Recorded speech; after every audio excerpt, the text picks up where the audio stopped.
Hello, fringers. The following podcast may not be suitable for all ages. Listener discretion is advised. Hello, fringers. We're back. We're live. Howdy, Neos and Trinities. Welcome to Season 2, Episode 11 of Neon Trails, an Identico actual play. I am your game runner, the Caleb G. Please be advised that Neon Trails contains mature themes and language and may not be suitable for audiences. Listener discretion is advised. Welcome back to the world of Identico, where billionaires use space tourism as performative distractions from the government doing things like breaking the laws they swore to uphold and insider trading. Wait, I might have my notes mixed up. I'll get back to you on that one.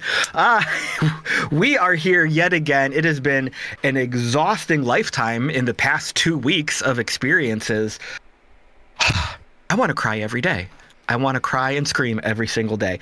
But we are here to find some joy and do what we can to fight the oppression. So let's say hello to our crew, who knows that there is no spoon. First up, the difference between knowing the path and walking it. It's Mallo, playing Sam. At this point, give me whatever fucking pill makes it not hurt so much. Exactly. Next up, she can only show you the door. You are the one who has to walk through it. It is Wild, playing Bee. I could also show you the window, but that would be defenestration. So tread lightly, I guess. To the walls. And do you think that's air you're breathing? No, it's Pete, playing Dog. Yeah, it's a fart. Me hoy, me noy. Oh, Jinkies. Hmm. Next up, she is following the White Rabbit. It is Lauren, playing Drall. Plug me in, pull me out. It's all chaos, no matter where you go, no matter where you look. That's why we get to play this, eh? Molotov? Peaceful one. And he did not come here to tell you how it's going to end. He came here to tell you how it's going to begin. It is Ethan, playing Mox. And don't worry about the vase. What that vase? There we are. I waited. Damn it, my timing. Fucked it. No trouble. Fucked it. I was distracted by my screens over here of doing things. I said I fucked it, not you. Now I want some chocolate chip cookies. The problem. Now I want the cookies. You'll feel right as rain. Yep. By the time you're out that door. God, they That joke. casted that joke. Yeah. So good. Yeah. And thank God. And I'm so grateful that that's the only Matrix movie. The last I wonder what two sequel. I wonder what sequels could have been like. as Whoa. bad What? as they could have They been. made sequels? Oh, never mind. We can talk about that on a different show. That's a different show. That's a different show. Animatrix was awesome. Let's get some housekeeping out of the way. Identico is live every other Tuesday on twitch.tv/Identico with episodes of Neon Trails at 6 p.m. Pacific, 9 p.m. Eastern. If you want to catch up on previous shows, episode archives, and other content is available over at youtube.com/Identico. Please subscribe, like, and leave us some comments. If you want to take this debate about the Matrix quadrilogy, head over there. Throw us some love in the comments. While you're online, visit us at the socials. Look for us at Identico and at Humanoid Games on whatever social media platforms you are using. While you're online, visit playidentico.com, where you can read the basic core rules for free, find modules like The Dark and the Divine, pick up books, stickers, and other merch to support the show. If you're live with us on Twitch right now, hi, hello, we love you, welcome. We might see some more dice rolling tonight since we stopped right in the middle of the action. If you got those channel points, maybe consider investing them for some re-rolls. And don't forget to check out our show sponsors, More Eggs Dice for your super slick dice resin needs, and new show sponsor, Norse Foundry, for all your tabletop game accessories, including their Tray of Holding, TM, that's super fun, and the brand new dice tray that happens to be in Identico colors. It's part of their Neon Punk Kickstarter coming... Wait, it's after April 8th. No, Is it it's live coming right now? soon. It's not live yet. It's coming soon. Coming soon. TBD. I keep checking. TBD. I keep checking when with TBD. them, And yeah, it's coming soon. Coming TBD, which the Bluths have worked so hard to resolve, but we have to keep supporting to eliminate TBD. Norse Foundry is going... That was a weird cut, sorry. Norse Foundry is going cyberpunk with their latest dice creations. This has been one we've been talking with them for a while, and we can't wait to get our hands on some of these sets inspired by The Fringe, The Verse, Night City, or wherever you're running the net, fighting against corporate capitalists and oligarchs. Check them out, norsefoundry.com. Mallo, do you have anything else to share tonight? Just, we have one other show sponsor. It's called Hexwood Forge. They make amazing tabletop accessories and things like that for your IRL gaming needs. Go check them out at hexwoodforge.com. Let them know that we sent you. Wonderful team out of Portland, Oregon. So go check them out. Also, I want to say thank you to everybody who showed up this past weekend for our charity game for Extra Life. We absolutely crushed the goals for our block especially. So I appreciate y'all coming out for the Saturday Night Rover Rumble. I appreciate Ethan for running the game for us and keeping up with all the absolute insanity we kept throwing at him.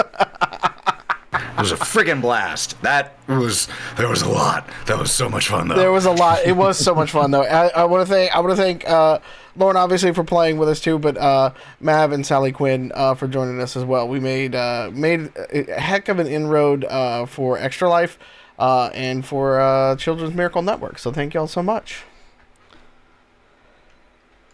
And with all of that taken care of, let's start the show. Look alive, Fringers. It's 2099 and we are live and loud in the underground. From the streets to the scar. Keep your chip hidden, your gun loaded, and never trade your soul for souls. Turn it up and let them know. Big Brother is watching. Time to put on a show.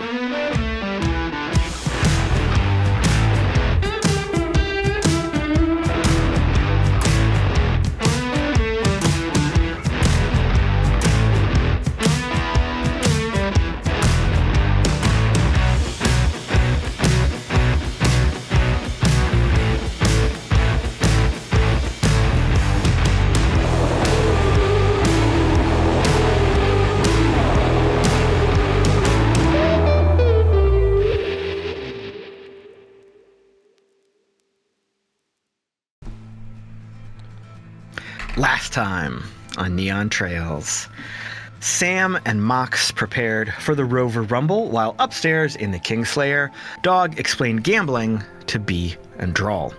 The Rumble started with contestants entering an urban combat arena to great fanfare and pageantry. Dog and Drall placed very large bets, running into some challenges as they were not able to use their chips. Sam was successful in the Rumble, dishing out damage and taking down opponents with Mox's help as coach and spotter. Bee decided to go on an adventure, buying expensive alcohol and storming the VIP suite in an attempt to meet Jackal. Drall raced up to help Bee but was interrupted by Kingslayer security. She was able to con them into escorting her just in time to see Bee enter the suite and be attacked by canine drones. And that is exactly where we are picking up right here.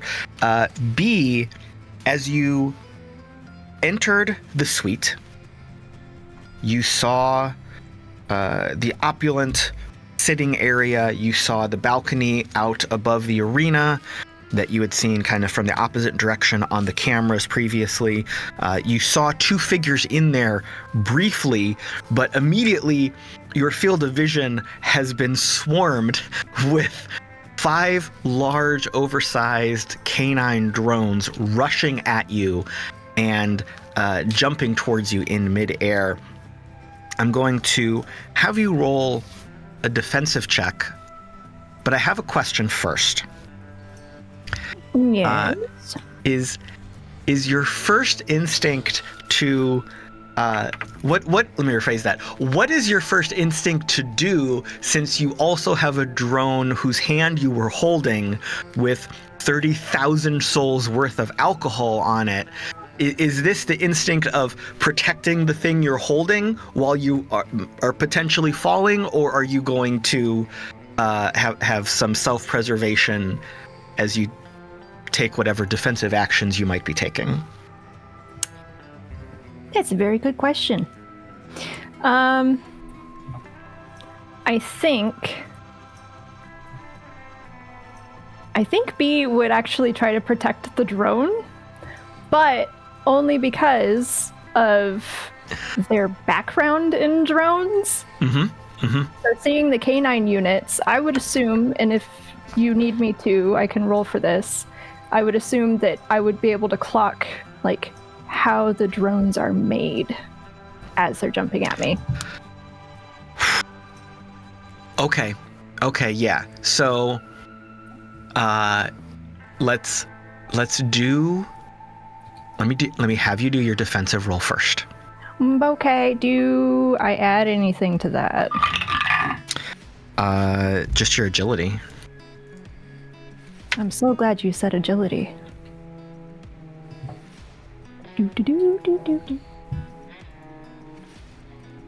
Okay, well, I'm a little less glad because the dice are a little upset at me. I got a 12. Okay. The drones are rushing towards you. You see them in the air. You feel the first impact to your chest as they connect with you. I'm gonna give you a little split second of bullet time, where your expertise and your skill, like in that moment of tragedy and trauma, like you've got eagle eye clear vision as to what is happening. Right. So I'm going to have you make for me an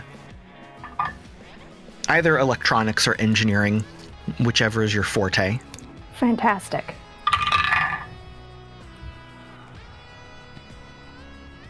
I'm gonna need to use my reroll. Oh, yes, please go for it. So quick.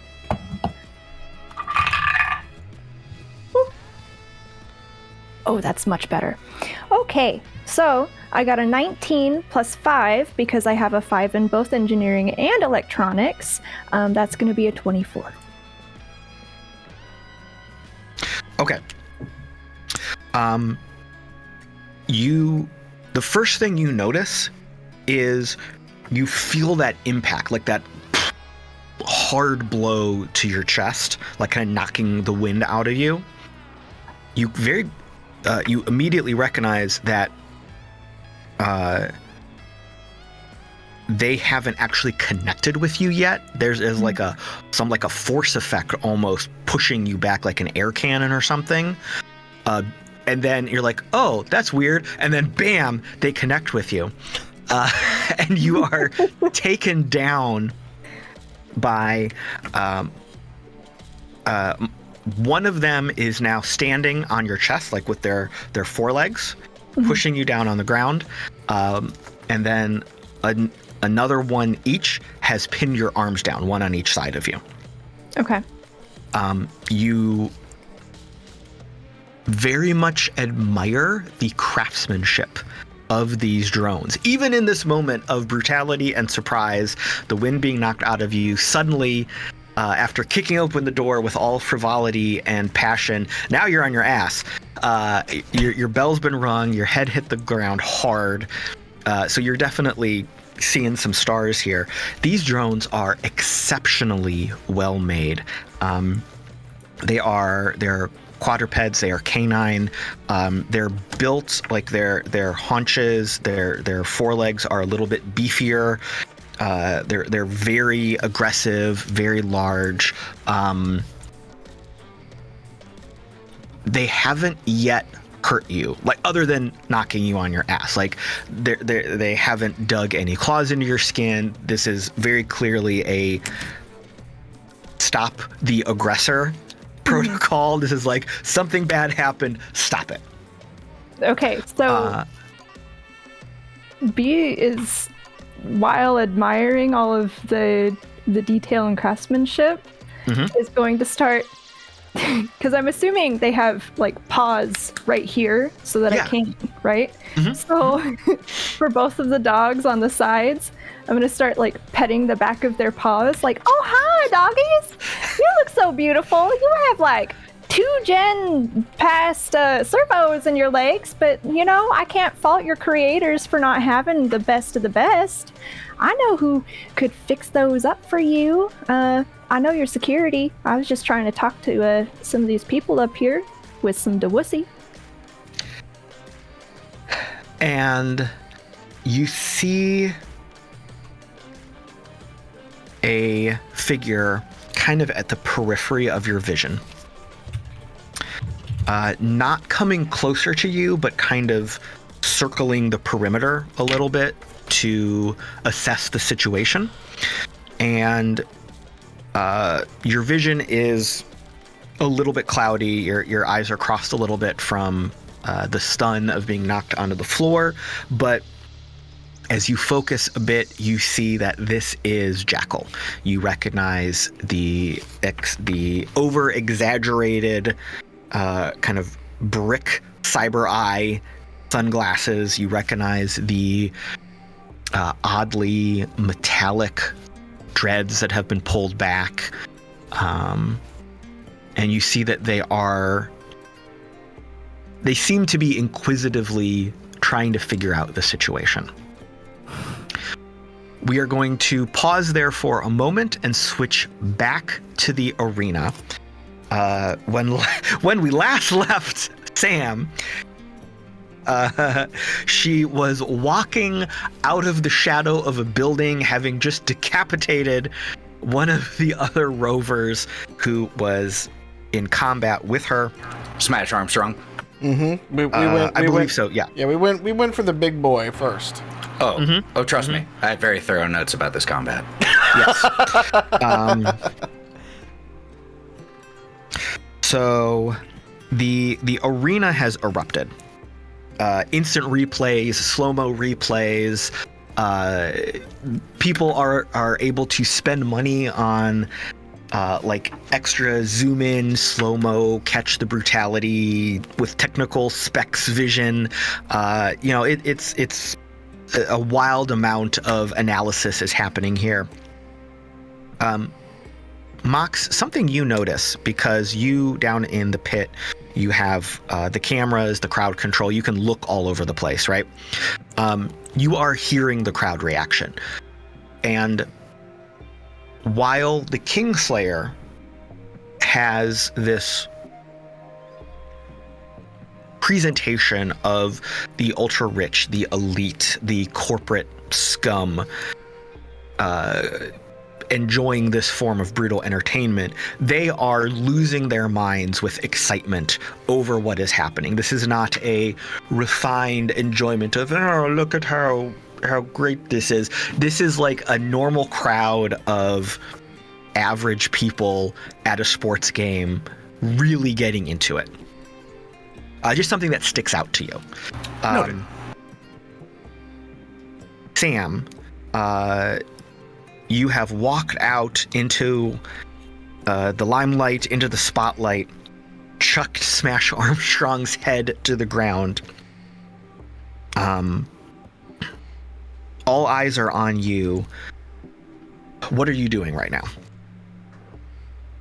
Staring, because if I remember correctly, a lot of the other competitors were off where I had thrown a dumpster and missed, I think. I think it was a dumpster we threw.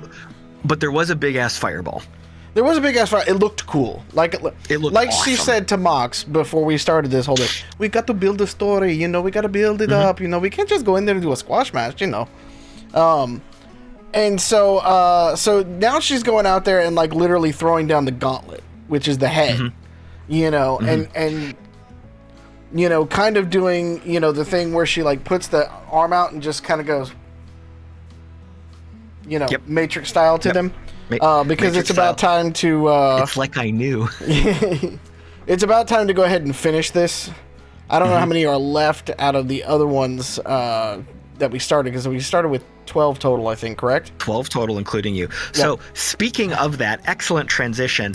As Sam is throwing down the gauntlet, you hear, and Mox, you hear this as well, the announcer is explaining with the color commentary exactly what happened here. And with that impressive show from the underdog, we are closing in on the final moments of this Rover Rumble. Looks like all we have left looks like all of our remaining competitors are squaring up to see how this ends. And what we see here is, Sam, as you are standing there with Santa Muerte, a spotlight focuses in on your remaining competitors. We have Slammer Time with the giant, massive hammers. You can quickly see that Slammer Time has taken a lot of damage, lots of sparks, lots of bad. Some of the body armor is hanging off a little bit, but still in the fight. Gladiator Rex, who you had previously targeted. Again, worse for wear. Helmet is askew. They have lost their net, but they still have their electrified trident. We have everyone's favorite Iron Chef, Creme Brutale. One... I love that one so much. I'm very proud of myself. I'm sorry. One of their arms is completely disabled, hanging loose from the shoulder. But their other arm with the plasma cannon, the plasma jet, still firing and burning, is holding strong. And then the number one competitor, Great Red, the definitely not a street shark, is standing center stage. They walked in with holding the best ranking. They were defending their title. It doesn't look like they've been touched at all, other than some minor scuffs here and there. So basically the five of you are sizing up for whatever's going to happen next. Okay, so I thought I had killed Great Red, but that sucks. Because that's who I was going to try to do the shock and awe kind of thing. I'd be like, yeah. It's like, hey, number one contender's down. Like, I think you had targeted Great Red with the dumpster toss, or maybe it was a bus. But out of all of those amazing crits you got last game, that was the one time it didn't work out. That's fine. That's fine. So, is everybody trying to square off against Great Red, or? Right now, this is that moment where, like, the rest of the arena has gone not dark, but the lights have dimmed, and there is a spotlight on each of you, and it's kind of like the 5 points of a star.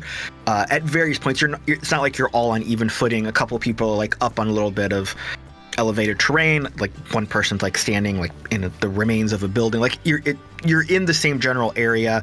You're all kind of in that moment of calm right before everyone starts swinging. Like no one knows exactly who's going to go for who yet.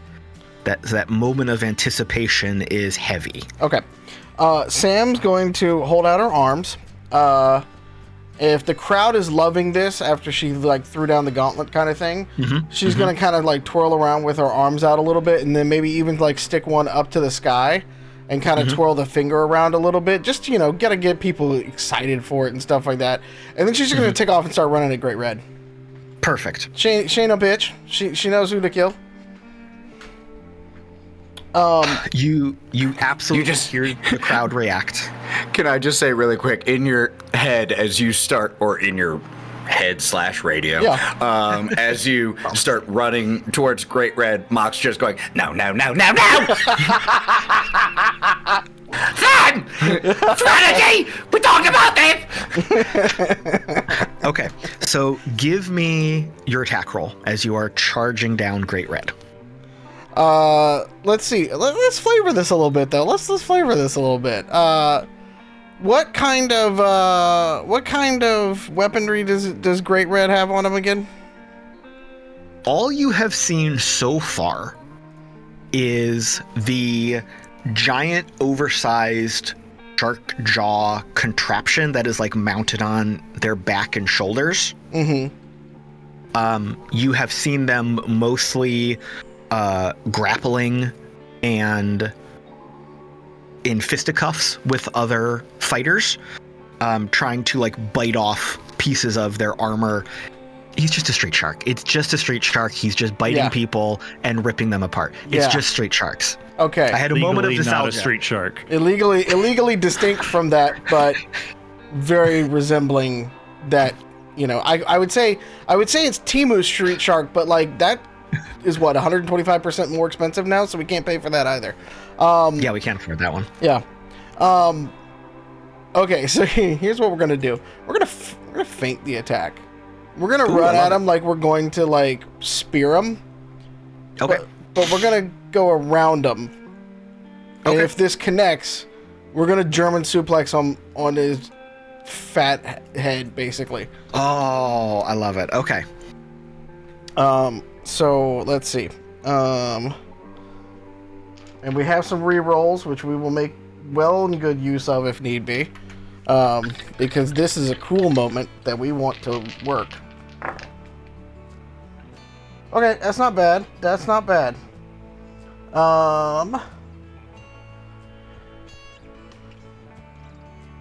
The highest I got was a 19. All right. So you rush towards Great Red. You see him moving to intercept your rushing attack.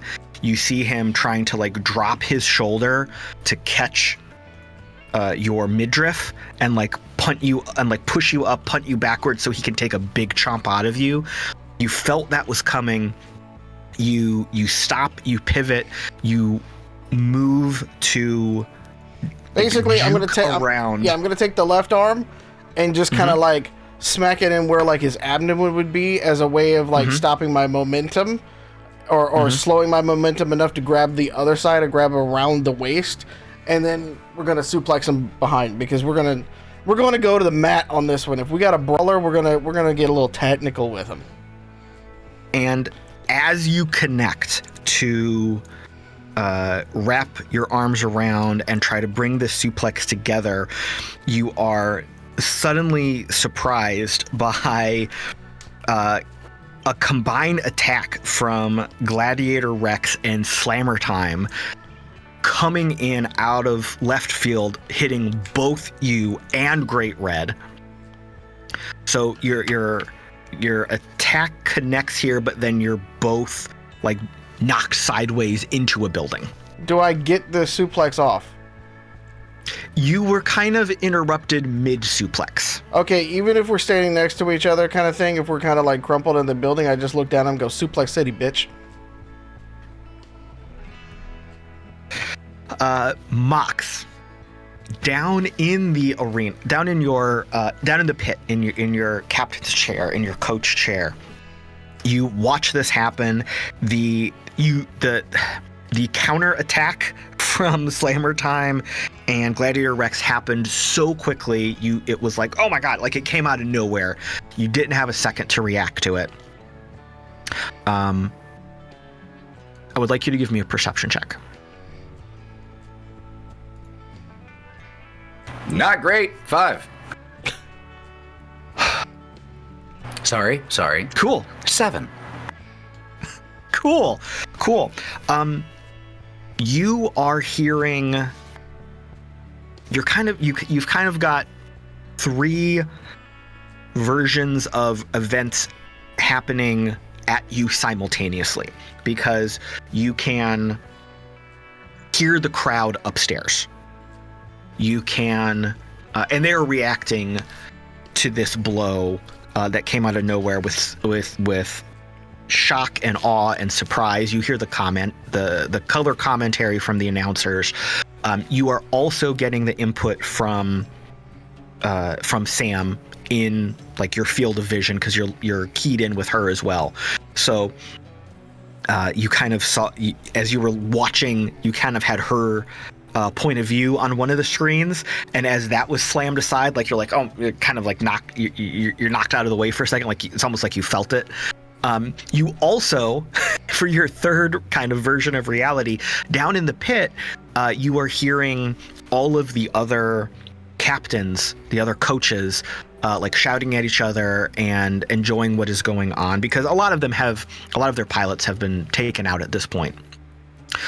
So you hear some like shouts of encouragement as they are supporting some of the remaining competitors. You hear some arguing happening as a couple of them are fighting in reality about what happened in the ring. Like they're accusing each other of some things, and maybe some fisticuffs are being thrown. So you've kind of got this overwhelming triple version of events happening right now. As that is all happening, though, as you dial in with Sam, what are you doing? Well, shit! My whole plan was formulated on something else. So, hurt him bad! And I'm going to give use 5 of my 6 remaining points to up Sam's damage. Cool. And then I'm going to spend my 6th to give just +1 to the defense roll. But also don't be stupid! Any stupider! Okay. All right. Let's pause there as well and jump back up to the bar in the Kinglsayer. Dog. Yeah. You're hanging out, buddy. What you doing? Hanging out, cheering, man. Decapitation happens, and Dog's gonna yell out and get excited, just like a normal fan, just keeping it casual. Like, come on, Sandy Moody. Come on, Sandy Moody. Acting like he doesn't know the name. Oh yeah. As you are up there, you also kind of clock what I explained before. Everyone around you is dressed to the nines, corporate elite. You've seen these people before. You've been in the room with these people in meetings. You've walked past them on the streets, on public transportation. You've seen them zipping past, taking priority lanes, cutting you off. Like, you've seen these types of people, and they are all right now acting like your buddies back home, rooting on people, having like a 4x4 race in the desert, right? This, as fancy and elite as they look, they are loving this brutal fight. They're really, really into it. Like you do. Anybody can. As you are up there, though, I am going to ask you to make a perception check. Oh God. Okay. Hey, that ain't bad. 16. Oh, cool. Yeah. So as you were hanging out, you notice that the crowd around you, while not parting exactly, there are people moving through the crowd towards you. And you very quickly recognize the blue and gold outfits of the Kingslayer's staff, and putting 2 and 2 together, it seems like this is a security team.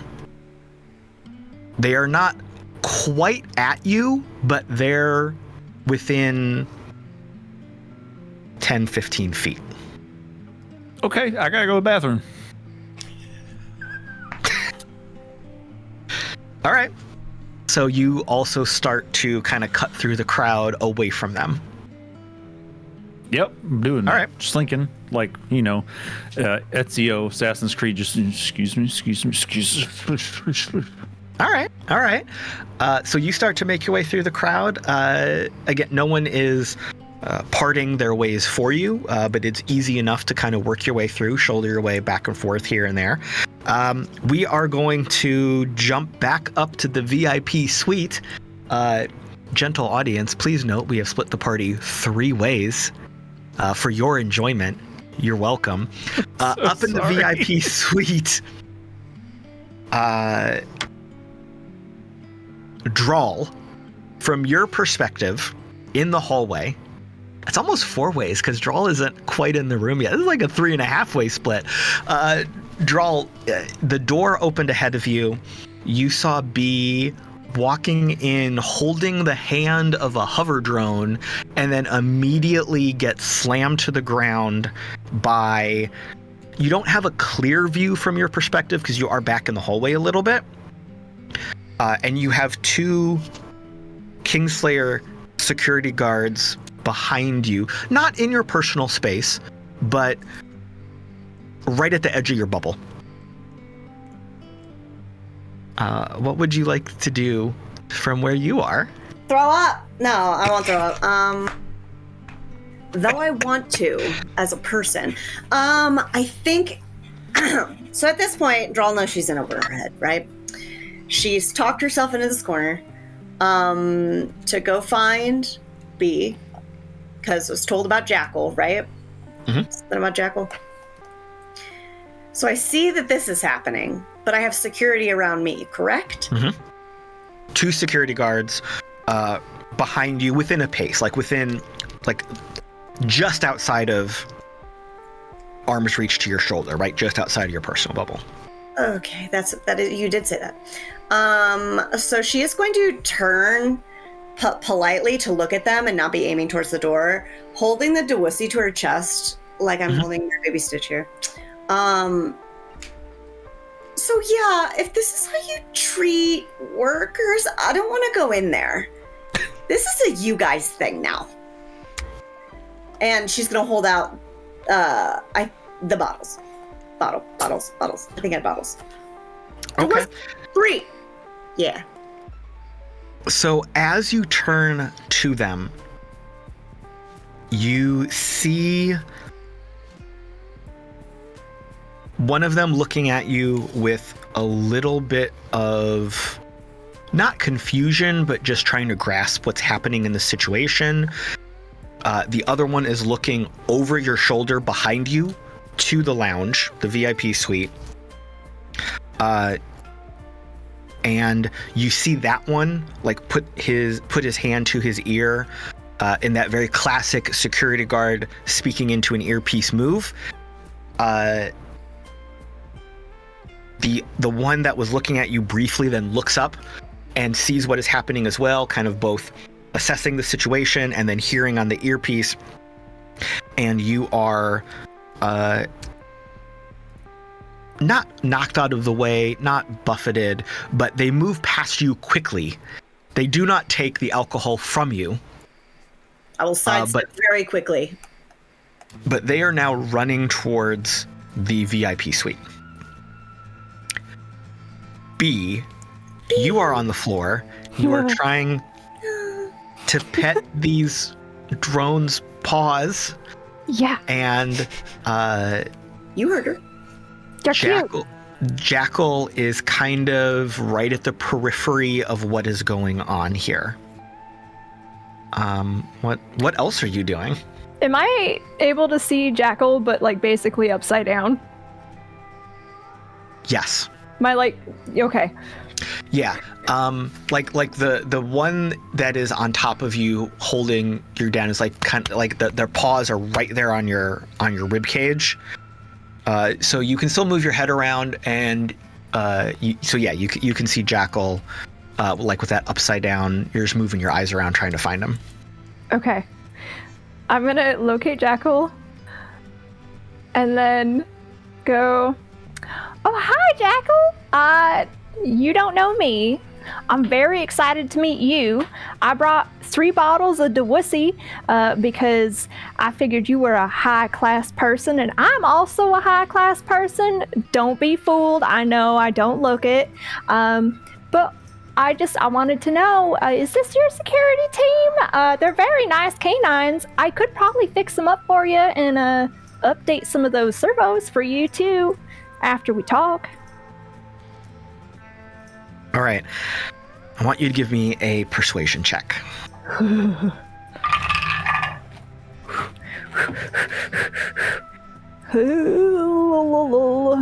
I got a 12. All right. You see Jackal with their body language, like look at you, cock their head to the side, and kind of squat down on their haunches. And then like cock their head to the other side. Very much the I'm trying to figure you out kind of body language. As but they don't do that, I'm gonna be like, your cybernetics are so fracking beautiful, dude.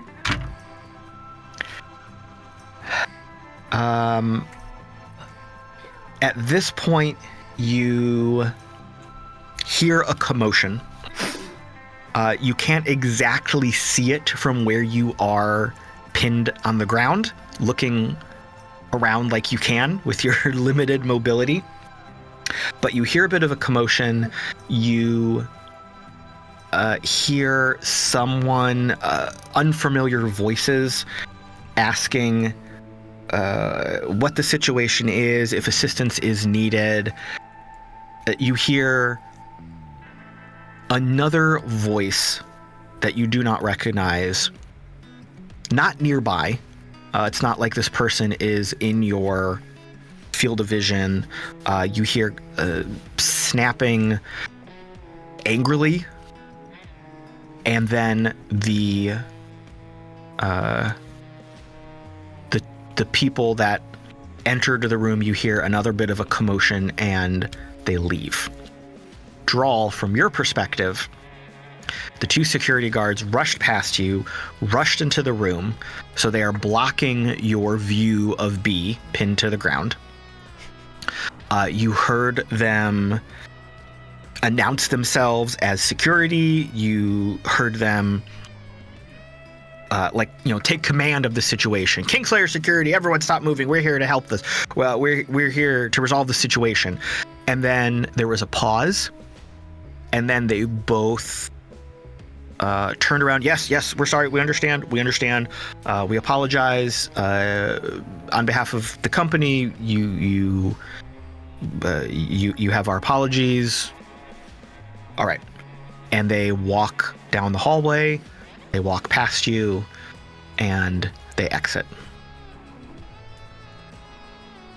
The hallway is now clear. The door to the VIP suite is standing open. You still see Bee on the ground. You see another figure kind of halfway crouched near-ish to Bee. And that's kind of it.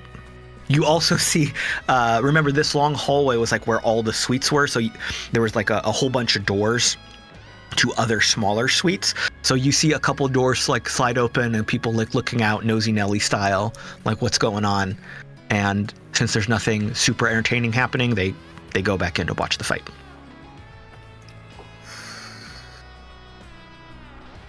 We're going to cut back to the fight. Oh my god. Sam, you just got rocked a little bit by the combined attack between Gladiator Rex and Slammer Time. You did have like that grapple initiated with Great Red. Then you were both knocked to the side. Picking up in that split second moment, what are you doing next? She'll look at Great Red and start to pick herself back up, and she looks down at him as she's getting up, and she goes, "I'll be back for you in a minute, bitch." And then she'll take the scythe out. And which was the one that hit her? It was both Slammer Time and Gladiator Rex.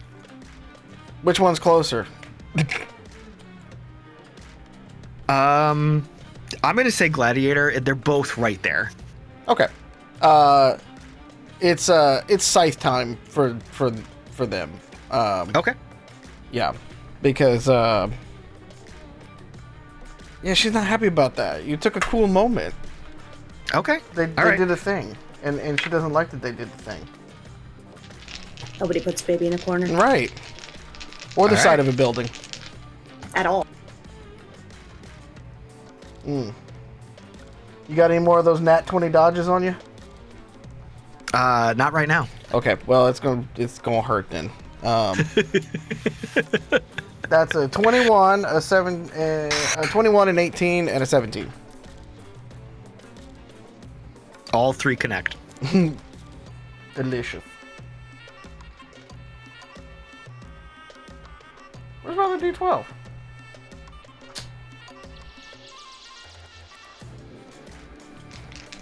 We're just going to do this the old-fashioned way. Grab this one. And you did have that extra damage as well with Mox's coaching. Oh, that's right. How much was it, Mox? 5? It was an extra. It was an extra D12. Oh, it was an extra D12. Mm-hmm. Okay, so that is.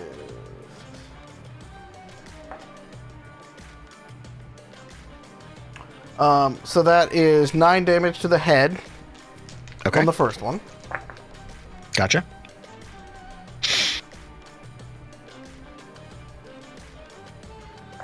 Is an extra D12 on each of them? Yes. Oh god. 21 damage to the body. Okay. And another 17 damage to the head. All right. Tell me how you are dismantling Gladiator Rex and eliminating them from the fight. She will come up. Get him, them! She will come up with the scythe, and the first slash goes through the chest because she's just kind of getting to them.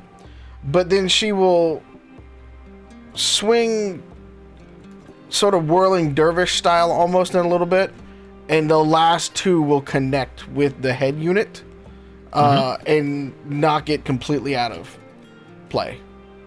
Perfect. And then kind of like look down as the head sort of kind of rolls a little bit to it and stuff like that, and just look at both of them and go, anybody else? We could just stop now, or we could keep going. It's up to you. You see, as this exchange is resolving, you see that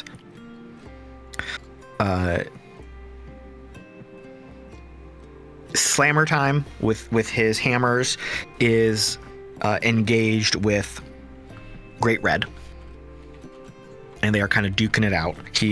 Slammer Time is like using it's the very classic fighting a monster animal in a B movie scene where he's got like one of the hammers jammed into the jaw. Oh, okay. Kind of holding it open, and then he's trying to like bring the other one around to connect with Great Red, but Great Red is like trying to like fight back and push back against one of his arms. And then Creme Brutale, who only has one remaining arm and is very much damaged, very badly damaged right now, is circling around trying to get a clean shot at either of them. Mox, down in the pit, you hear the celebrating. As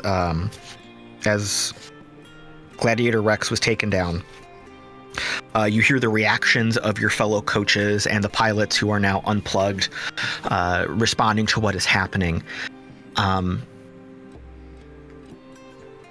Out of the corner of your eye, you see a little bit of extra movement as 2 of the Kinglsayer staff, who you previously saw like doing final checks and approvals before the fight started, approaching you.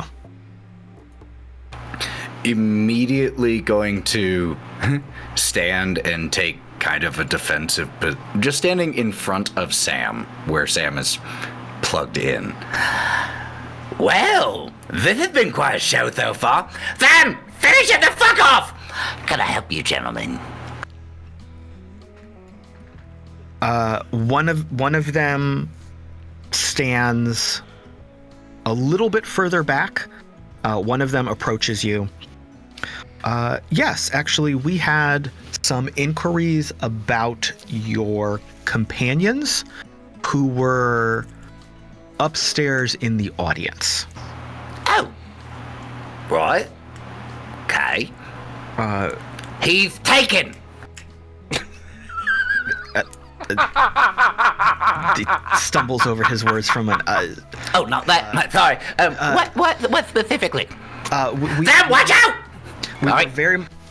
We were very much concerned with some of the behaviors we have seen and observed, and we just wanted to make sure we could serve you as our guests properly and take care of you. So we wanted to. Did one of them have an allergic reaction to something? No, nothing like that. Just some behaviors we've seen are against what we typically see and expect of our audience and our guests.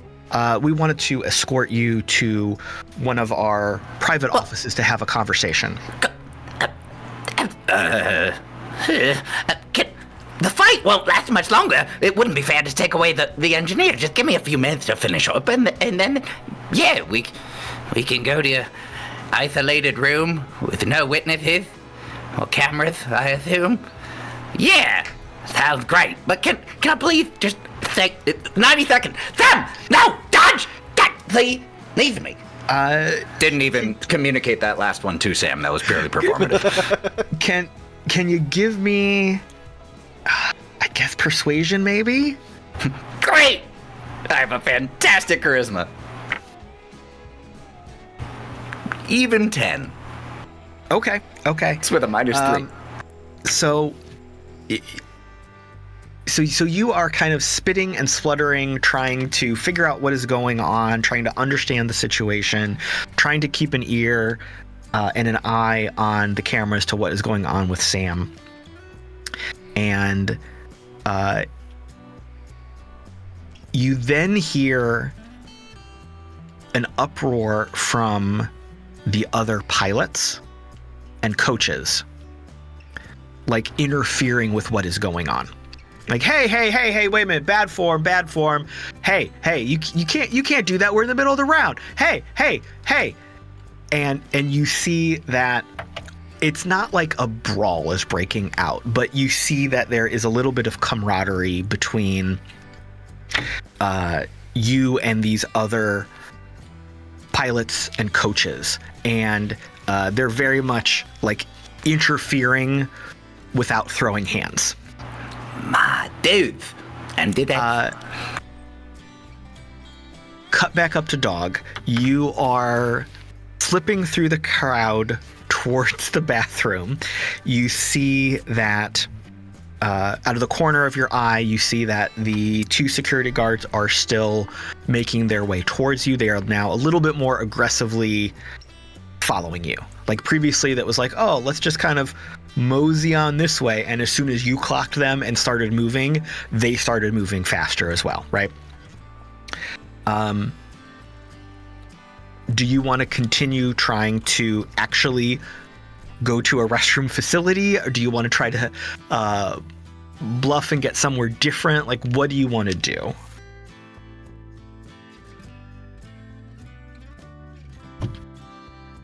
Dog just doesn't understand what they're after, really. But how far away is the bathroom? You see a couple signs, like restrooms this way, flashing arrows in neon.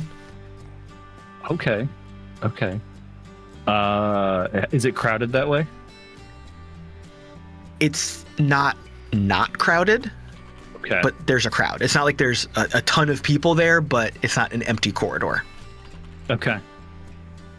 Oh man. Dog is going to head towards the bathroom, but under his breath, quite enough where the security guards can't hear. Mm-hmm. He's going to be saying to people, like, sort of not at people as he walks by, but loud enough for them to recognize that, like hear him. Mm-hmm. Hold on.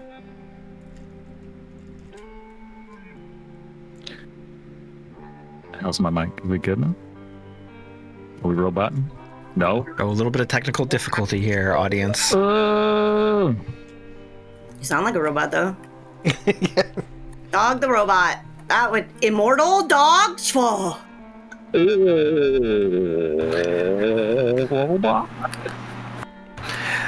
Look, Mox installed an experimental voice modulator, and Keeping it fresh. emphasis on experimental. Yeah. I just want you to sound like one of those narrators from one of those romantic books. This is just Dog's way of disguising his voice. Try your talent. unplugging and replugging back in real quick. It's more They've effective got- than whatever Superman did. 1 second. Damn it. Well, damn. Well, now. So sorry, the gremlins have traveled across the room. Oh, that's about as much as I can get away with, I think. Is that better? Yep. Yeah. That's back to you being you, buddy. Hey. Good. Well, like I was studying, this was That's great Foley work. Let's out the microphone supposed to be sound. All right, so you were talking to Dog was talking to some of the people in the crowd he was walking past through. Not talking to them, just talking and hoping Talking and knowing at that them. they'd hear me. And I'll just be like, oh man, they're walking. Somebody's got a bomb on the other end of in this area. Somebody's got a bomb. Somebody's got a bomb. Don't panic. That somebody's got a bomb. Give me a deceit check. Okay. Ooh. Deceit. Oh, good. I have a -3. I'm tempted to use my points, but I like role-playing failure. Not that I 15. It's a 15 total with my -3. Every time you come at me with a shucks, this roll's bad, it is so much higher than I expect it to be. I mean, I wanted to hit it out of the park here, man, but it's okay. Well, you know, There was a bomb in the building. So not immediately, not like wildfire spreading through a crowd, but you very quickly hear a couple people picking up on what Dog is putting down. You hear a couple people reacting. One person like, what's happening? And it starts to pop up. It starts to react. And very quickly, the people in your immediate vicinity are, it's like that panic talking of everybody talking to each other at the same time about what they have to do, what they heard. You almost in real time, you are seeing the evolution of this rumor you are starting, how it changes, that game of telephone, the details change. No. And you see no one is running, no one is sprinting away, but the crowd is very quickly moving and shifting. That amoeba mass of people is changing where they are. The two security people are not swept away in a crowd, not pushed back from you, but it is much more difficult for them to move towards you. And you also see them like, again, hands to ear, trying to relay information and get new information. How's the vision here? Is it like 6 feet and you can see like a sea of heads type of thing? Yeah. Imagine being in like a very crowded concert venue, sports arena at the break time between sports things, and everyone's trying to get a beer and nachos and take a piss and get a hot dog at the same time. All right, I'll step us up a minute. Chaos. Dog's gonna crouch down. Mm-hmm.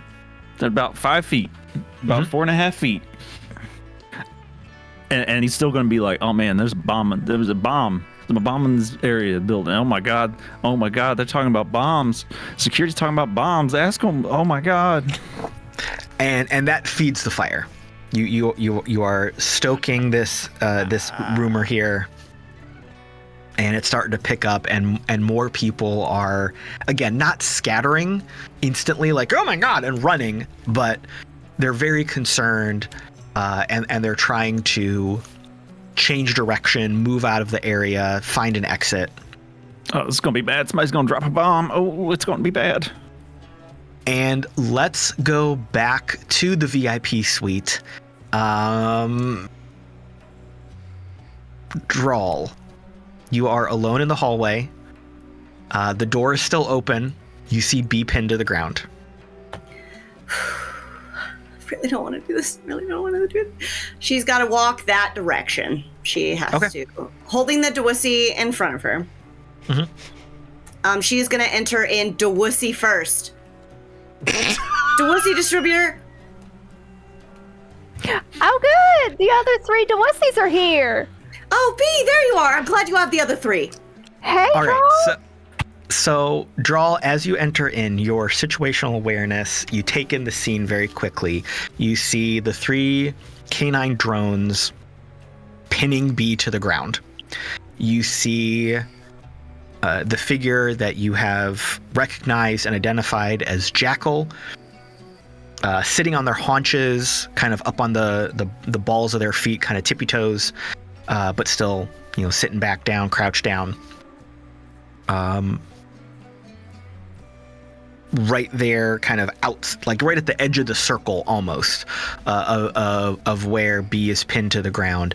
You see another 2 canine drones who were on, not quite flanking Jackal, but over by them, immediately snap look at you as you enter the room, kind of like a proximity alert, but they do not move.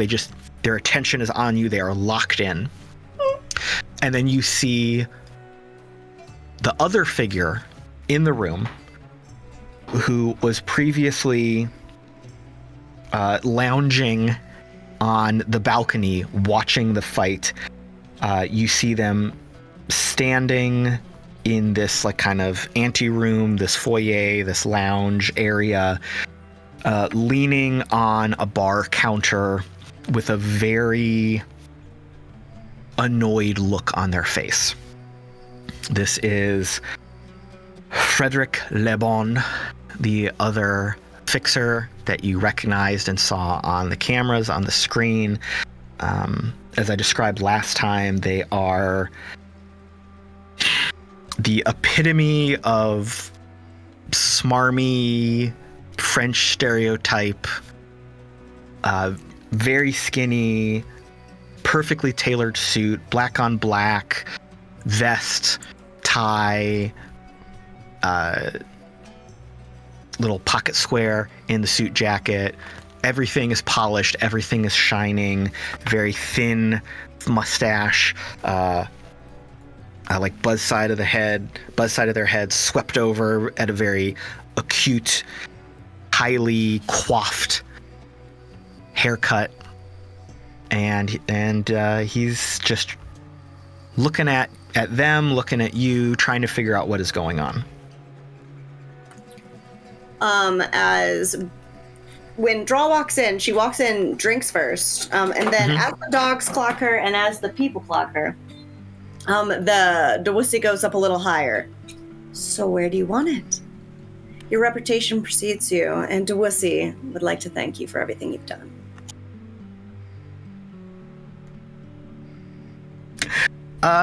You give me another deceit check. Let's keep this ball rolling. God, that's such a little deceiver. Oh, okay. It's 18 on the die, so I'm just looking for my. I get a +7 to that. That's 25, right. And it did take me that long to count that up. All right, so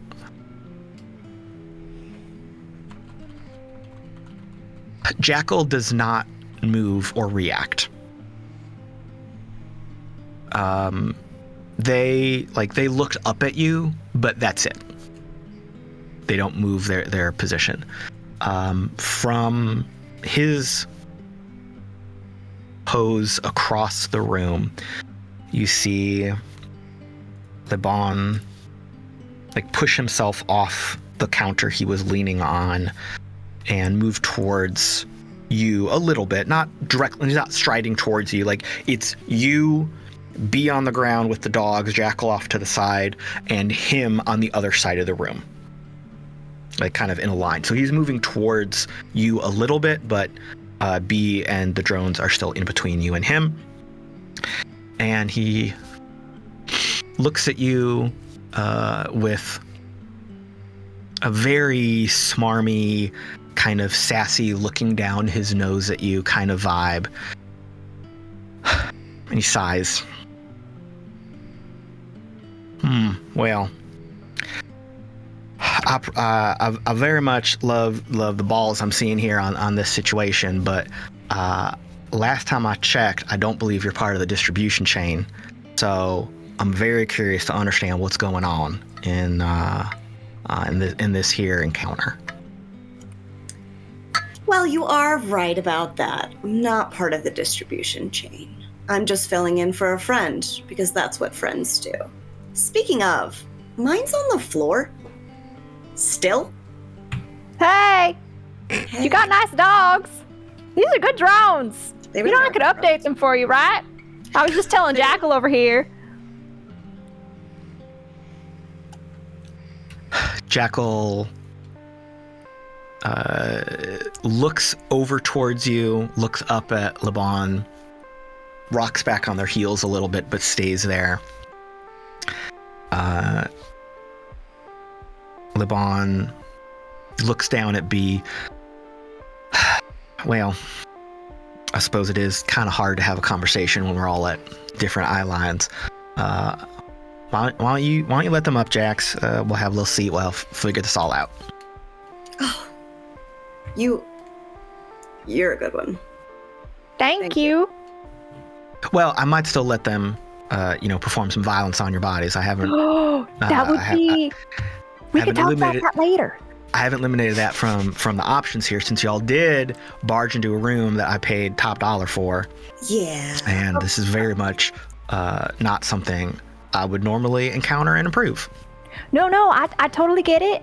We thought that we would soothe that over with bringing 6 bottles of Dewussy, but seeing how your drones are, I would love to see their capabilities. I would prefer they weren't on me and my friend here, but they look real sharp. Did you guys design them yourselves?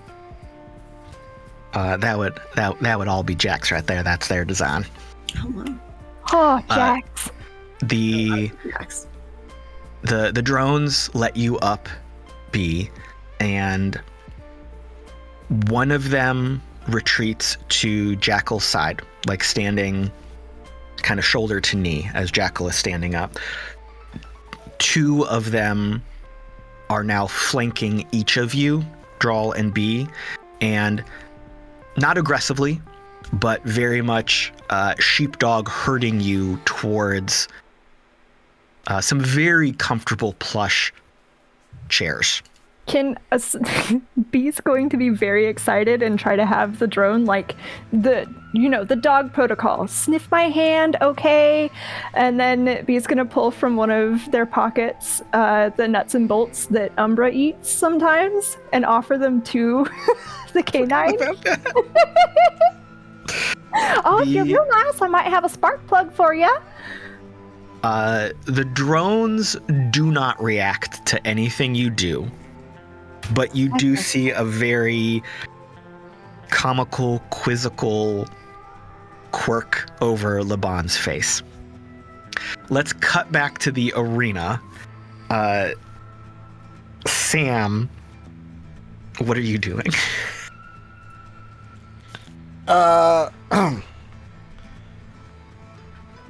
I don't like this this plasma thing that the chef's got going on.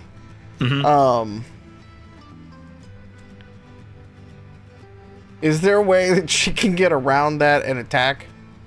Oh, absolutely. So Slammer time and Great Red are locked in, fighting each other. You had backed off a second. Creme Brutale is kind of circling. You can tell that they are hesitant to engage with you, but they're also trying to find the right opportunity. So you can absolutely take an aggressive stance. Like I said, they've got one arm completely disabled, dangling from wires and cables. The other one is active, and they've got like that built-in plasma torch in their palm that they can ignite. Not like lightsaber blade, but to attack with. Drall's mad because she either misunderstood or didn't know she could bring a combat shotgun into this. So she's gonna take it out on them. Okay. We're gonna do this gladiator style, and so I sweep the legs and finish them off. Okay. Give me an attack roll.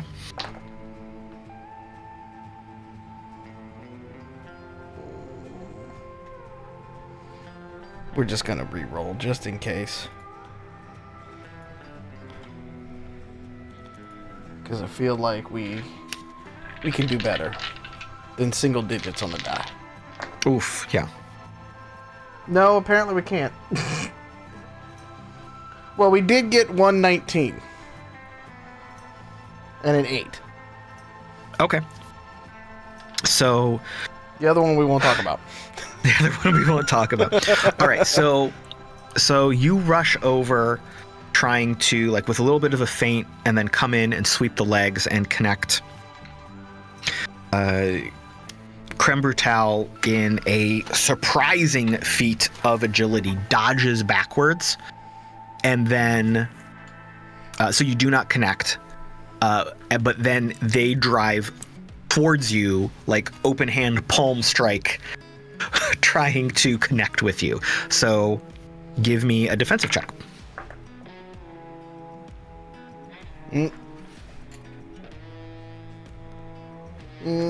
That's just going to be an 8 for me. Well, that's great, because they trip as they are charging towards you. Oh, no. Absolutely a nat 1 on the dice over here.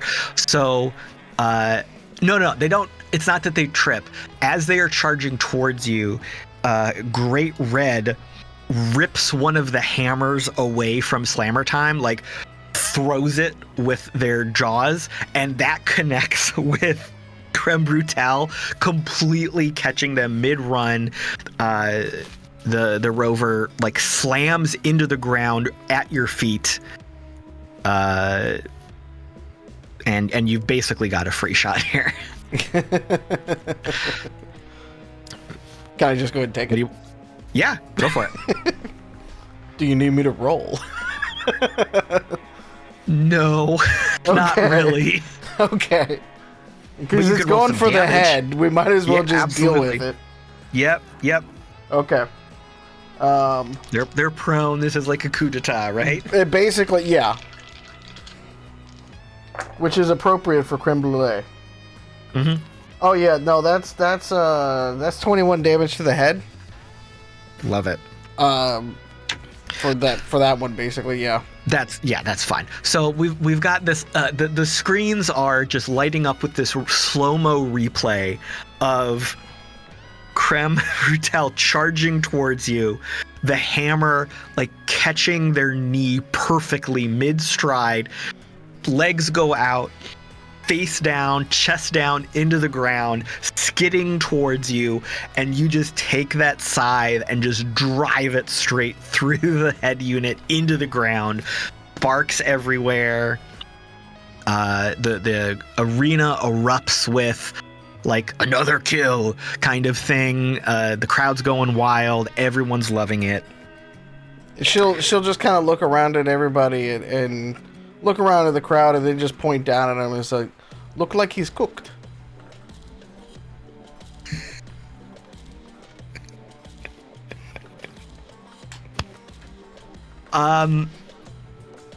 Great Red charges you. Clearly, as the primary aggressor, biggest enemy, he is now rushing you and actually is like he rushes you a couple steps and then launches himself through the air, jumping at you, trying to just bite onto the arm that is holding the scythe. Well, check me, KD ratio up at the top of the leaderboard, baby. What'd you get? I got a 13. I got a 18 on the die. Nice. All right, so mid-air as Great Red is surging towards you, you dodge out of the way. He lands on the ground almost like superhero pose and skids a little bit, kicking up concrete and dust. Slammer Time is now right behind him, trying to swing his remaining hammer into you as you were like dodging out of the way. He's trying to bring that hammer to where you are in that moment, right? Boys, it's been a little bit since I've been courted. Just, this is a lot for one woman in here, okay? Just, let's just talk about it, okay? And at this point, the arena is running your voice feed as well for the whole audience to hear. Oh, we're just going to start talking shit now. They are just loving it. So give me another defensive check. That is a 16 total? Yeah. 15 on the die? So it's you're able to bring your scythe up just in the nick of time, meeting the hammer, sparks fly. It's kind of that that moment where you're both applying pressure, and you push it away, and he rears back, takes a couple steps back. You've got a clear shot on either of them. What do you want to do? She's gonna look at Hammerman over there, and she's just gonna kind of be like, "Look, 2v1 on the big guy. He's already got you down one. I could finish you off right now, but I'm gonna let you live. You can come in second place today. How's that for you?" And then she's gonna swing around with the scythe at Red Boy over there. Go for it. This would be a great time for a nat 20, y'all. This is not one of those times for a nat 20. Well, let me ask you this. What'd you get on your defensive roll? Can you beat a 5? Yeah, twice, actually. Okay, cool. Because I was going to use the last reroll if not. Yeah. Nope, you're good. So yeah, because all this is happening, all that Sam has heard from Mox is, except for that last one, was just like, hurry up, yeah, kind of thing. Right. So she's like, all right, we got to end this thing or whatever. Right, yeah, and this is all happening rapid fire. Great Red is not prone, but he was definitely thrown off balance by missing the shot that you got out of the way from. So you've got a very clear opportunity. He's a little bit off balance. Okay.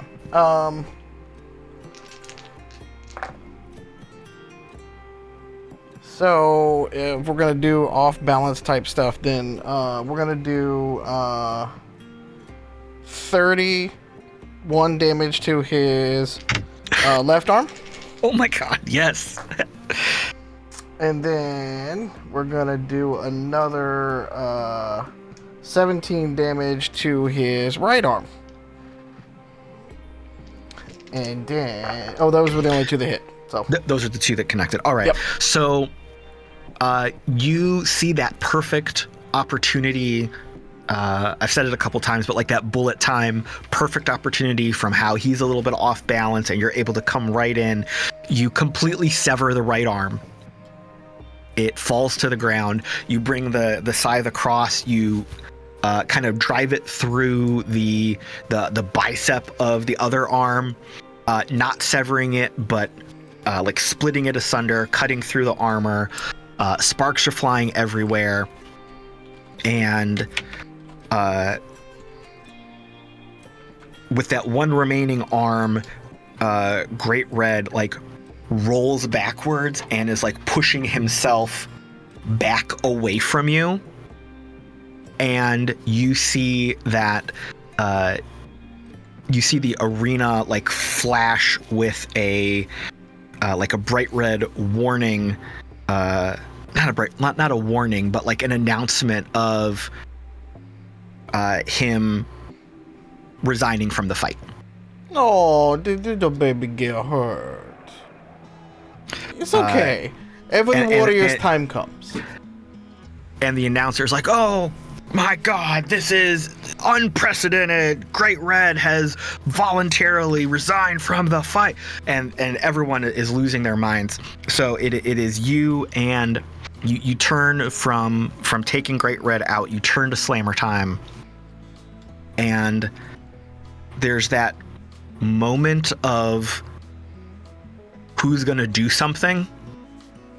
And he holds up his hammer and just like mic drops it, hands up and backs away. Expensive Rob, I get it. It's fine. There's no mercy. And he gives you like, the fighter nod. And there's a pause from the announcer, a little bit of a hush, and then fireworks, neon erupts as you are declared the winner. Your name, your Santa Muerte's image flashing across all the screens. The underdog coming in, taking out the champ. A stranger coming out of nowhere. Everything's going crazy across the entire arena.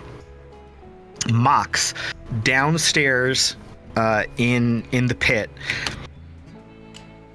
Chaos is erupting. All the pilots, all the engineers are in awe of what has just happened.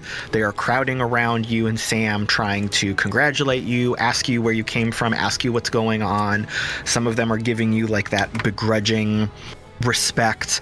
A couple of them are like storming off from like Great Red's pilot gets up from the table, yanks the cables, throws them on the ground, yelling at their coach, like accosting them. You can see that conflict happening across the room, storming off.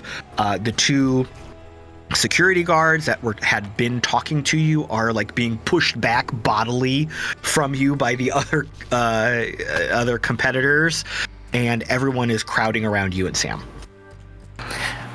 Thank you. Yeah. Oh, thank you very much. No, well, when they don't expect much from you, you can always surprise them. You have to set, sometimes false, low expectations.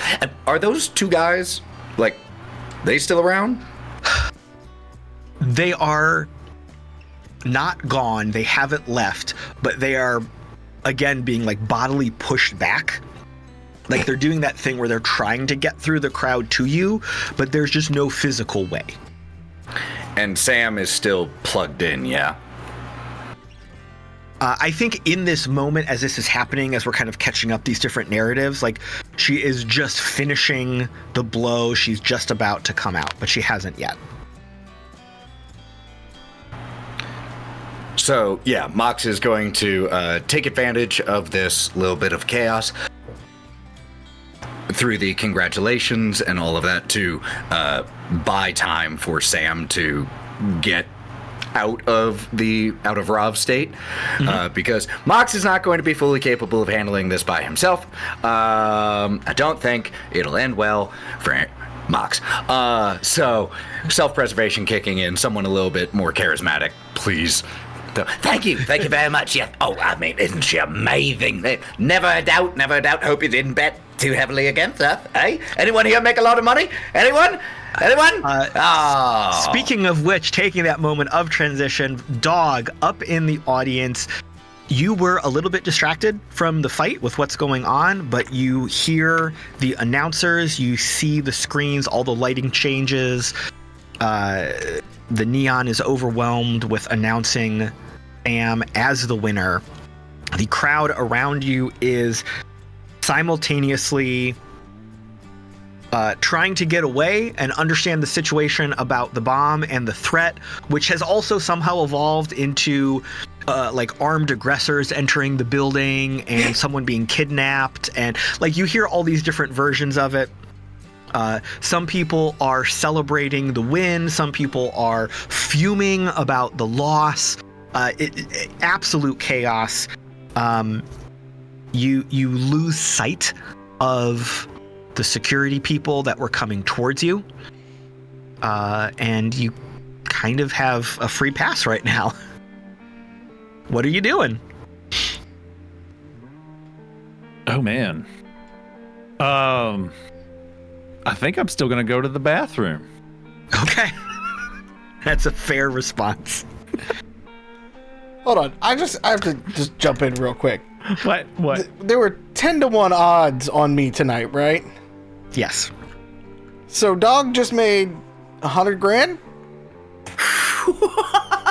How many decapitations did you get? Oh, at least two. Okay.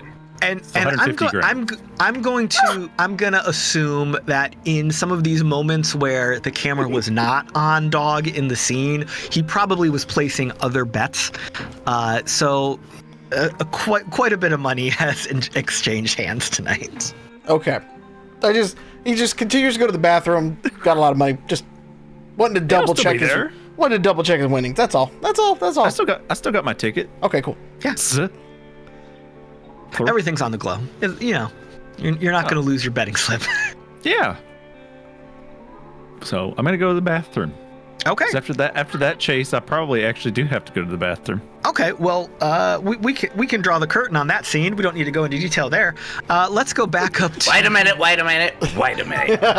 Speak for yourself. different show. Let's go back to let the it VIP be known I was prepared to figure out a bathroom fight scene or whatever you were gonna have me do. As long as you did the Mission Impossible armcock reset in Brawl, I would have let it happen. But we're gonna go to the VIP suite. Drall and Bee, the two of you are sitting in very plush, very luxurious armchairs. You each have a pair of canine drones flanking you. Jackal is standing with one of the drones at their hip, and Lebon has taken a seat in a extremely well-practiced pose to indicate his command of the room while displaying his intense casualty and annoyance of the situation. Okay. And she's gonna set the Dewissy on the table. Clearly, I don't want to waste your time. You've been very kind to me and my very excitable dog-loving friend. Hi! That's the one. So, do you want me to cut right to it, or do we need to do formalities? Well, at the end of the day, it's your time to waste. So, what brings you here? Well, I want to respect your time, so I'll cut right in. We're clearly not from around here. We came a very, very long way just to have this audience with you, and to spend an exorbitant amount of Dewissy to get in here. So, we need information. Don't need a name attached to it. Don't need you to say, I did this, I know this, I know. I just need a little bit of information to get us through the door. 'Cause I'm on the clock. Well, information is my trade, among other things. Yes. I'm certainly open to a business proposition. I'm willing to negotiate, but I'm intrigued. What are you looking for?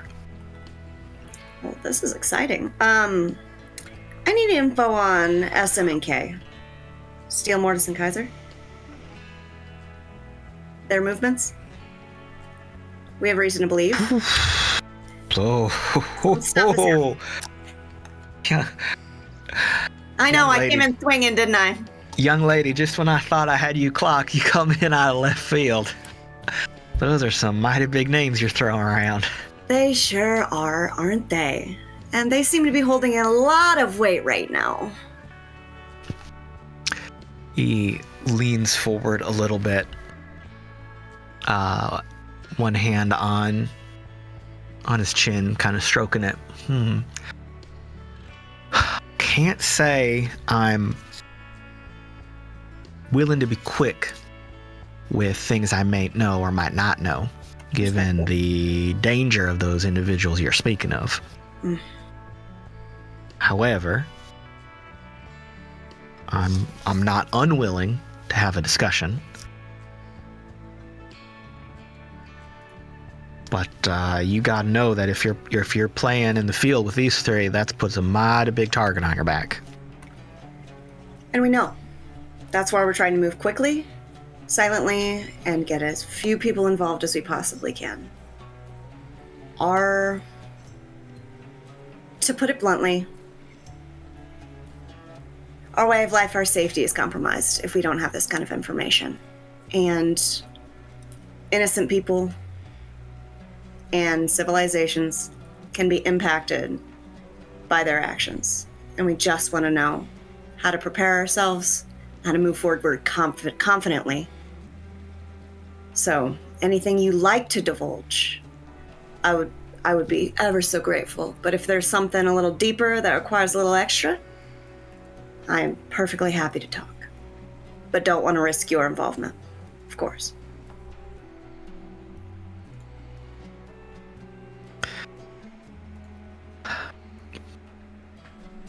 All right, so from a mechanical standpoint here, I feel like Drall is being incredibly truthful. Laying it all on the line.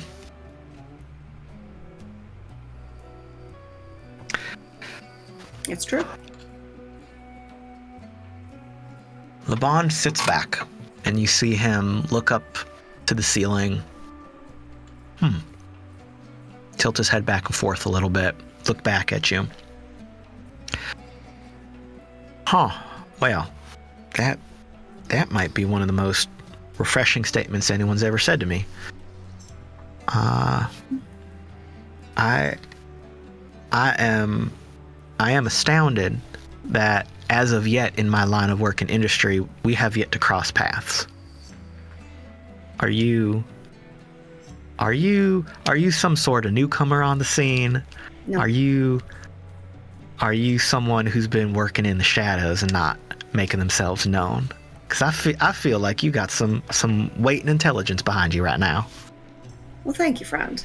I do like to move quickly and quietly. Don't like to be perceived, because once you're perceived, you know how it goes. I just want to do what's right for the life I know, the people I care about. And that's why I'm here. And as you say that, you see him very pointedly look to Jackal.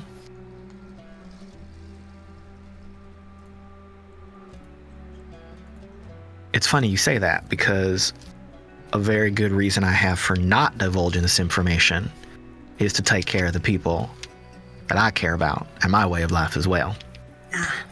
And while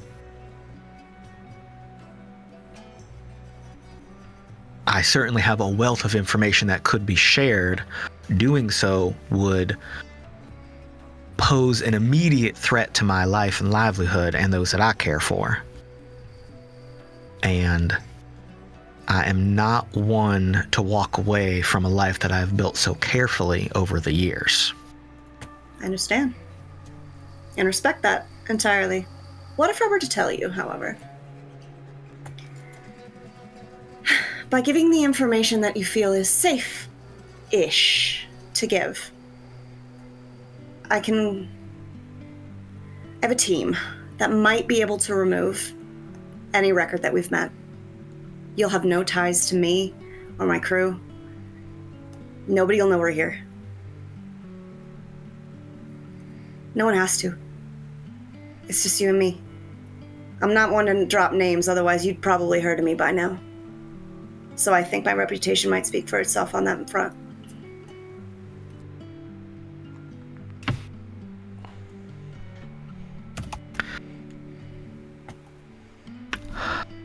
I'd like you to give me a persuasion check.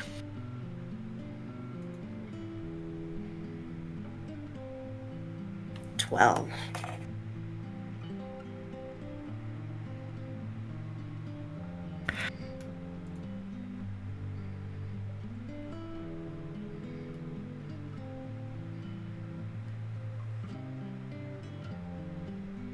you see that he is in deep consideration of what you've just said. He has his hands clasped in his lap. He still strikes you as taking up a very practiced, refined pose, though. Like, he's very aware of his body and his language and how he is portraying himself. Although he is clearly responding with consideration to what you are saying.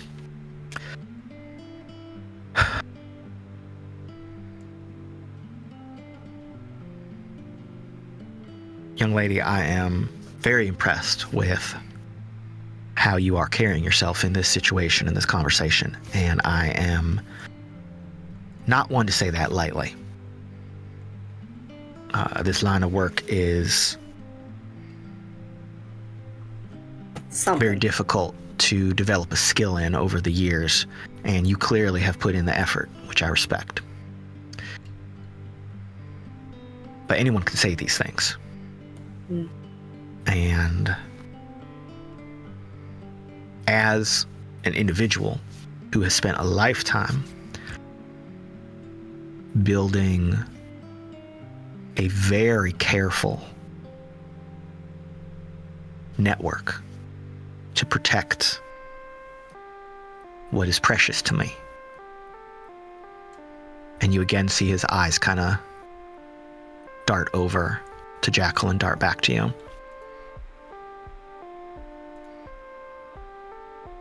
I am not easily persuaded without some facts to support what can be done here. To put it bluntly, the individuals you're speaking of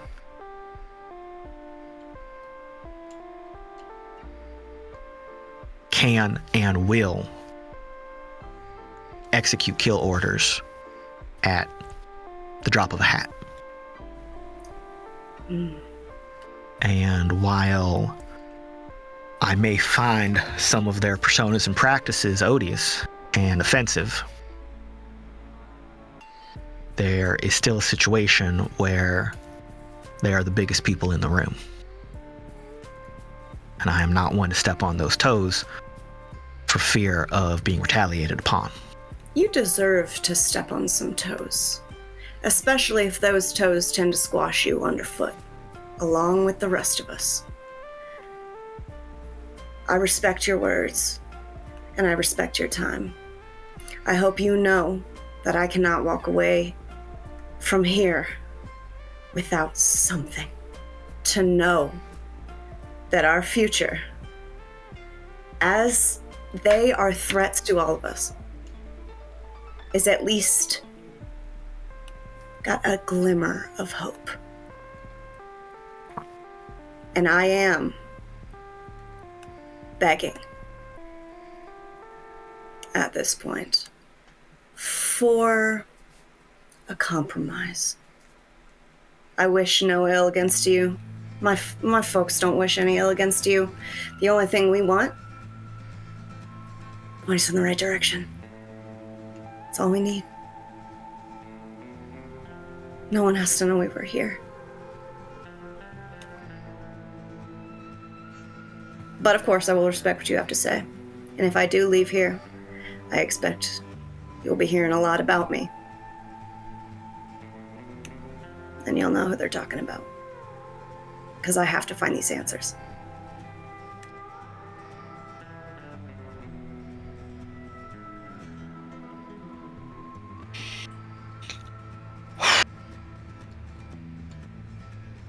takes a big breath, blows it out, sits back in his chair.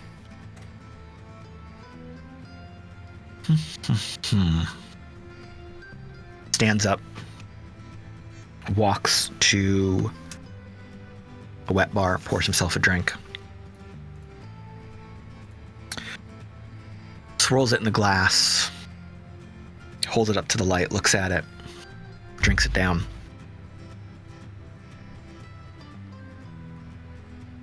Looks back to you. Back and forth between you and Bee for a moment. Well,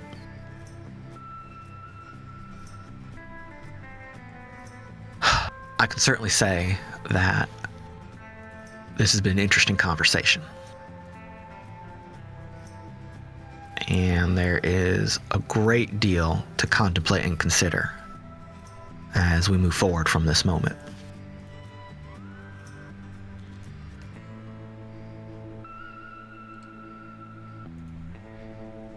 I feel that in order to cement what might be a working relationship in the future, you are correct. A compromise of sorts must be reached. However, I feel there's a great imbalance of unknowns between the two of us. But, that being said, people in my line of work, our line of work, no offense intended, our line of work, sometimes take risks to see what might happen or what may pay off. Consider it an investment in the future.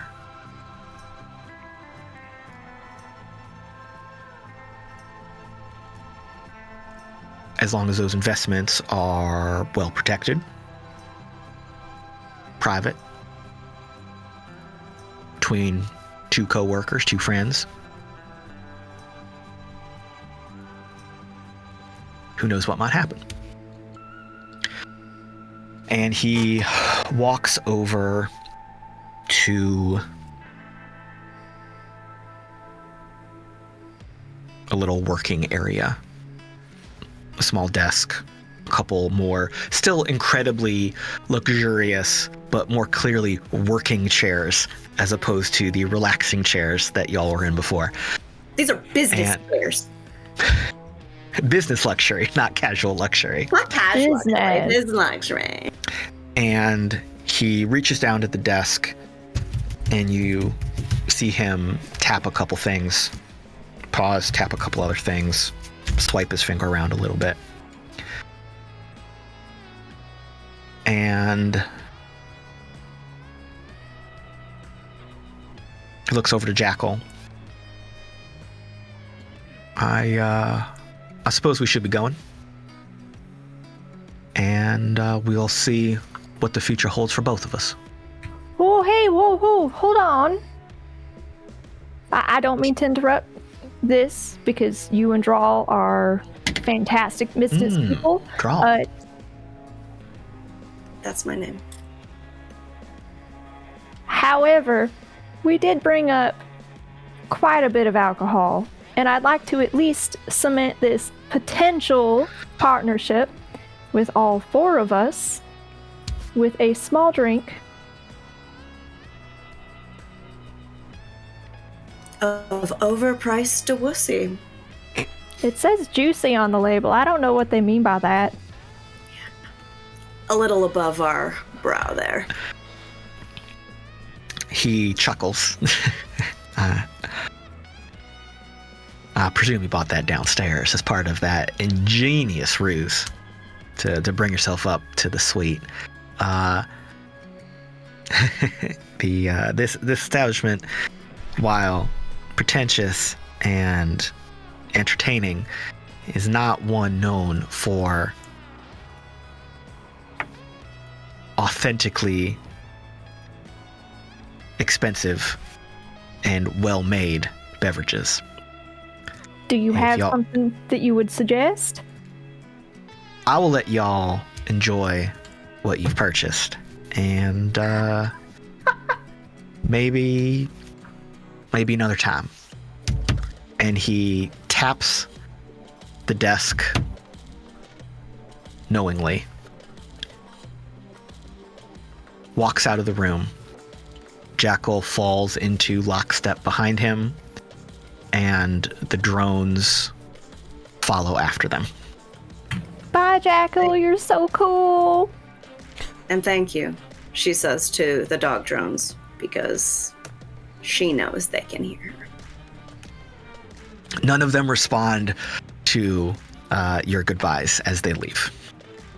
The door is still wide open. You see them walk down the hall and exit the door that both of you originally came in through at the end of that hallway. Drall is going to close the door with one hand, reach to the table, grab a Dewussy, pull the top off of it. Well, fuck. Cheers, baby. You did something. Woo! Are the two of you chugging that straight from the bottle? Straight Yes. from the bottle, baby. We high class in this place. We're also taking a selfie of that and sending it to the rest of the group. Totally sending one to PB. Duh. Could I have maybe a determination check from both of you? Oh, hell yeah.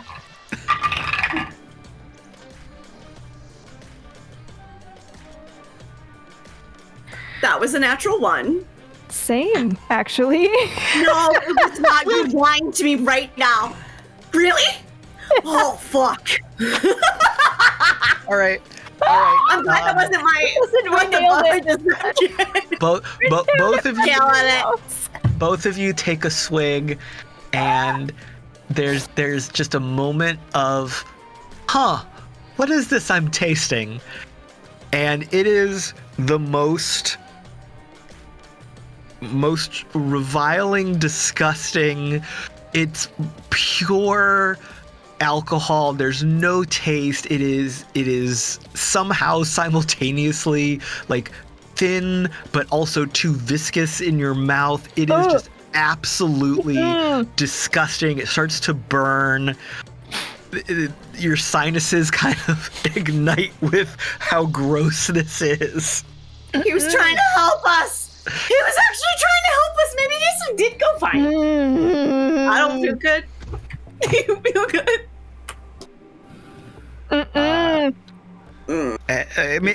We'll time skip a quick second forward here, as maybe you have both resolved that situation in an unseemly way.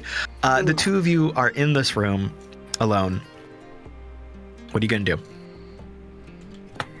Search the wet bar, I guess. The desk is there, but I don't wanna.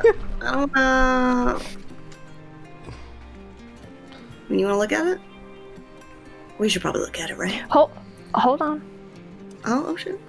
Do they have cameras up in this VIP suite? God, I hope not. Can We were never here, cameras. Right. GM. B, They paid a lot for this room, right? Yeah. B, I think you are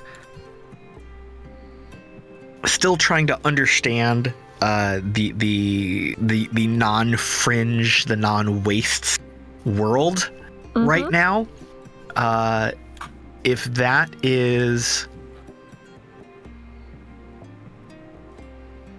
based on what has happened here, I think that you're not sure, but based on what Dog was telling you, what Mox was telling you, what Sam was telling you, you kind of have a little bit of paranoia instilled in you. Absolutely. And you're just kind of assuming there's cameras everywhere all the time recording everything. They have to pay for that.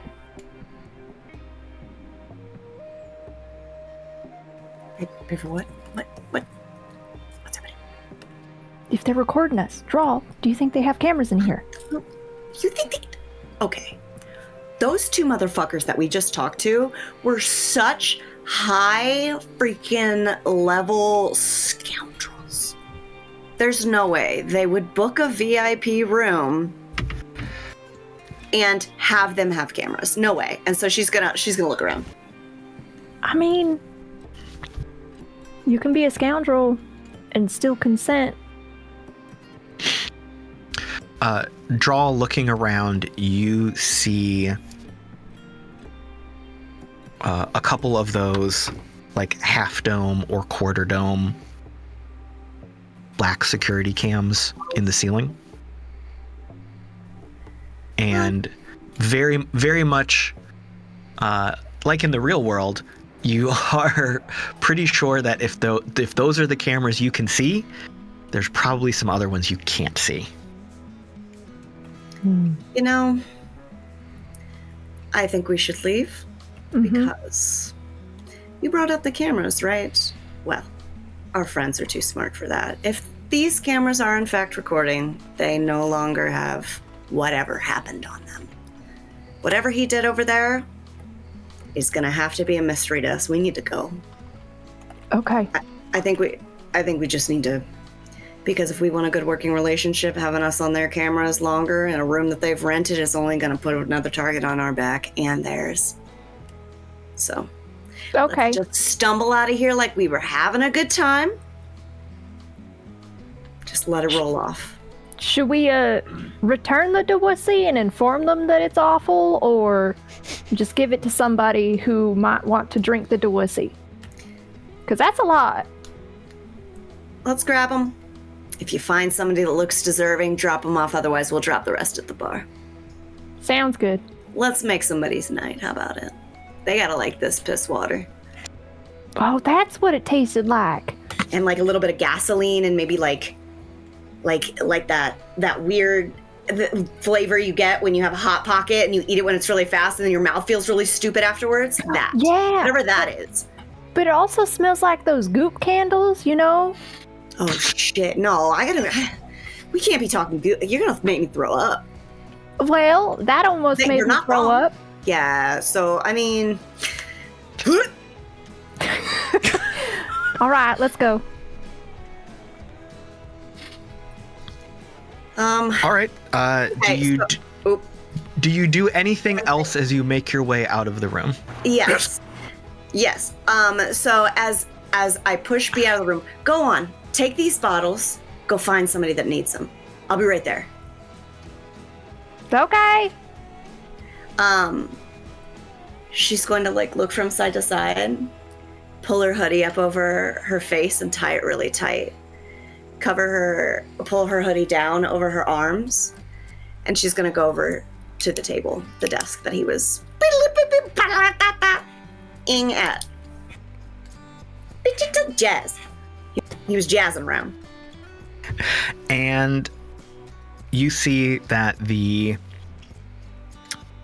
built-in screen of the table, like a typical hollow table that you've worked at plenty of times, especially with Paperboy, has been completely powered down. And there is a little, almost like an access panel or utility panel slid open, like where you would open up the table to service it or work on it or fix something. And sitting in that little open spot is an external drive. And there is a little blinking red light on it. Gonna snatch it and pocket it and leave. And as you leave and walk down the hallway with Bee, you are kind of brought back into the rest of reality. While the suite was not completely isolated from the events happening in the arena, the intensity of the conversation you just had really kind of locked you in and you zoned out the rest of what was happening. And you walk out this hallway, you exit the VIP area, and you are accosted with the visual and auditory celebration of the fight that has occurred. You see the screens blaring underdog, Santa Muerte, Yes! Yeah! winner across the board. You see replays. You see like a compilation of all the kill shots Sam landed, like rapid fire boom kind of montage, and you hear the color commenters discussing who this underdog is, where they came from. You see them. You know that thing in the news where they're trying to like vamp and stretch out a thing that they don't have any details of? That is what's happening here. Like, who is this person? We saw them walk into the arena today, and there's a shot from like outside the Kinglsayer of Sam and Mox talking to the door guards when they were like registering for the fight. Who is this dark horse coming from the fringes? Blah blah blah. Like just completely trying to make up content almost. And as you are trying to like wrap your head around what just happened, and you feel you clutching this external drive in your hand. I feel like you grabbed it and you kind of buried that hand in your hoodie pocket, and you're not quite sure what to do with it yet. You hear your glow ring, and it's Paperboy sending you a text asking if everything is okay and what has happened. The glow is going to quickly just shift up to the screen where Sam is. All of these shots are being shown rapid fire. We won! Is going to be the comment that is sent back. And I think that is where we will end tonight to see what happens with all of this. Holy shit. Thank you all for listening. That is the end of episode 11. Thank you in the chat. Thank you, future audiences on the YouTubes and the podcasts. Let's give a shout out for the editing and production on those podcasts. All the work that Mallo puts in. It is time for So Longs. Let's hear from our lovely cast about where they are, what they're doing, starting with Mallo. Yes, you can catch me everywhere at the Mallo Man, or I'm also, out there doing things at Humanoid Games or at IDENTECO. We got a lot of stuff coming up for you here over the summertime. And then I've also got a few other streams that are happening with friends here on the show, as well as friends who just raided us coming up very soon. So be on the lookout for all of that kind of stuff, because it's going to be a lot of fun. We do some things that we don't normally do, which I think is great. We're going to expand our boundaries just a little bit. It'll be fun. All right. Wild. Hi, you can find me with my nose in a book and in Mallo's studio and behind some lights and cameras. Yeah. Big things ahead. Keep an eye out. I'll let you know. Give everybody else love. I'm Wildling011 on everything. Goodbye. Pete. Well, hello there. I have two places you can find me. The first handle is on everything at The Real Dewussy. DEW Ussy. And then the other handle is at The Caleb G. I DM a lot of stuff, and I'm really good, so go follow me. Thank you. Lauren. What's up, guys? You can find me trying to regulate my nervous system in unprecedented times at 95% Lauren, as well as Thousand Faces Cosplay. I'm usually here on Twitch, either here at Identico or over on our page, Thousand Faces TTRPG. Just trying to escape any reality, really. So come do some escaping with us. It's our favorite. Okay, you're awesome, and that's it. And also drink water and hug yourself for me. Okay, bye. And bring us home, Ethan.